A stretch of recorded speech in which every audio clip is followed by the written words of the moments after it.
लोकमान्य बाळ गंगाधर टिळक यांच्यावरती मुंबई उच्च न्यायालयामध्ये ज्या कोर्टरूम मध्ये खटला चाललेला होता त्या कोर्टरूम मध्ये आज हळदी कुंकवाचा कार्यक्रम पार पडला आणि त्या ठिकाणी नृत्यही सादर केलं गेलं असं कळतंय। अमेय राणे आता आपल्याबरोबर आहे। अमेय, नेमकं काय कार्यक्रम होता आणि काय घडलंय?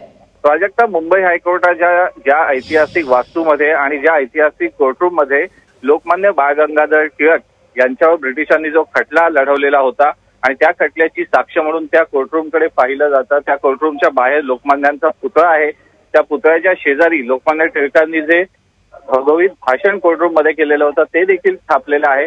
आणि त्या कोर्टरूम मध्ये आज कोर्टातील महिला कर्मचारी तसेच वकिलांतर्फे आयोजित एक हळदी कुंकवाचा कार्यक्रम आयोजित करण्यात आला होता, ज्यात मुख्य न्यायमूर्ती मंजुळा चेल्लूर या प्रमुख अतिथी म्हणून उपस्थित होत्या। त्यांच्या समक्ष हा कार्यक्रम झाला आणि या कार्यक्रमात बॉलिवूड नृत्य देखील सादर करण्यात आली आणि ती देखील लाऊडस्पीकरवर प्रचंड मोठ्या आवाजात की आजूबाजूच्या 2 ते 3 कोर्टरूम मध्ये देखील त्यांचा आवाज होता आणि या सर्व कार्यक्रम जो आहे तो हायकोर्टात आज आयोजित करण्यात आला होता।